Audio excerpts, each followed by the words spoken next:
Tomorrow there's going to be two key stories. First, the economics, because growth is going to be halved, inflation is higher than expected, and borrowing costs have soared. The result, £10 billion of fiscal headroom have just vanished since last autumn. In fact, it's a bit worse than that.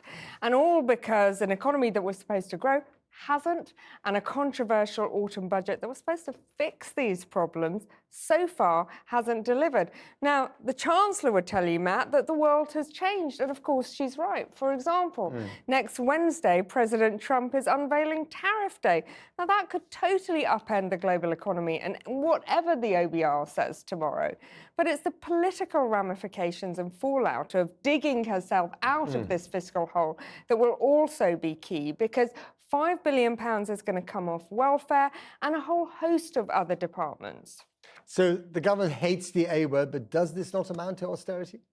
Well, look, let me compare it to Rachel Reeves looking at comparison with Jeremy Hunt's plans. If you look at Jeremy Hunt's spending plans, you can see they were increasing, but ever so slightly and from a very low base. Now, when Rachel Reeves comes into power, there's quite a substantial increase in spending, and it's all front-loaded in the first 2 years. And the difference means there's an extra £50 billion of spending in the last year of Parliament.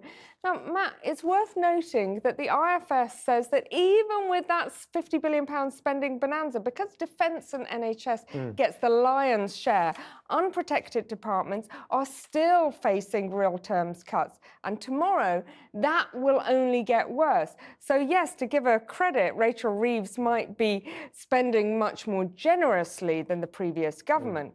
But for unprotected departments, it could start to feel like austerity. Helia, thanks very much indeed.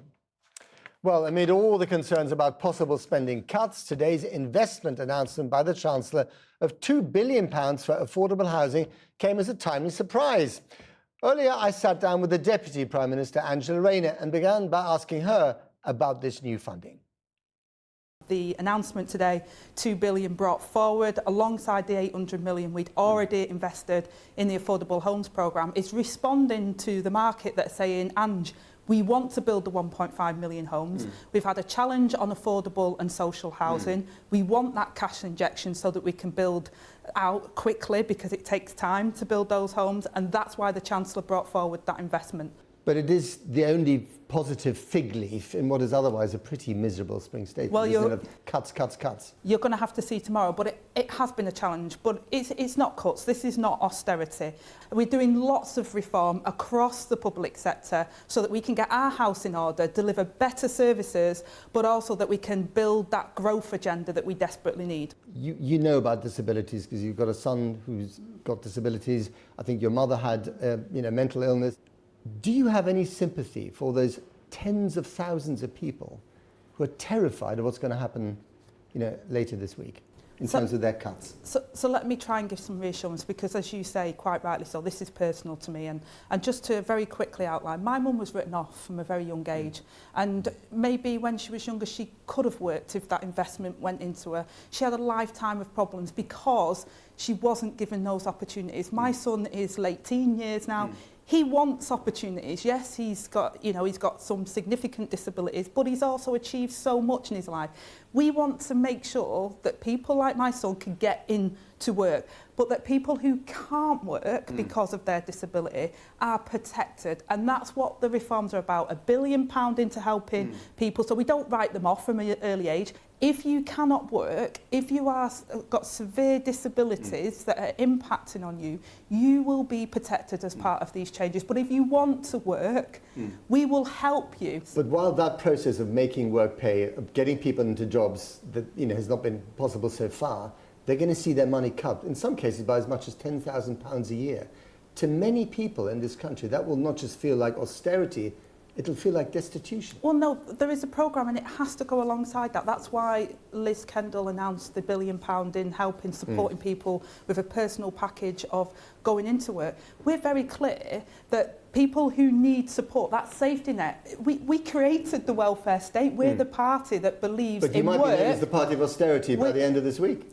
How can we be known as austerity when I've just outlined to you the biggest wave of investment in the public sector? We've had real terms cash injection to day-to-day spending, as well as the biggest capital investment. It's at a record high. But you yourself said at the beginning of this interview there will be hard choices. There are going to be some cuts. And I just wonder whether you think, under these circumstances, it was right for Rachel Reeves to accept freebie tickets to a pop concert when she's the one presiding over these cuts. Your own housing minister, Matthew Pennycook, has said that was unacceptable.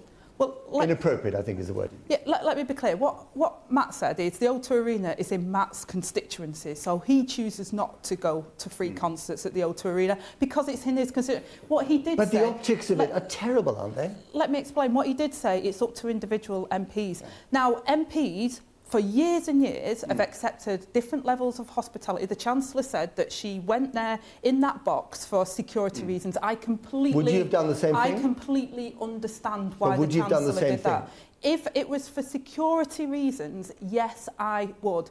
And if people are saying we shouldn't have the opportunity to go to different various, events that are covered costs by somewhere else, then that is a different debate. Because MPs do that, and the rules state that you declare them. And that is what the MPs have done. They have declared in the appropriate way. There is a debate in government about what to do about taxing American media giants like Google and Meta, who are making a ton of money in this country. Is it possible that this government will exempt them from those taxes in order to sweet talk us out of tariffs that Donald Trump might impose? Well, that is a live issue around negotiations. The Secretary of State... Do you think it's right for that to happen? The Secretary of State was in the US and has been having ongoing conversations. What I will say to your viewers is the UK government will always act in the UK's best interest.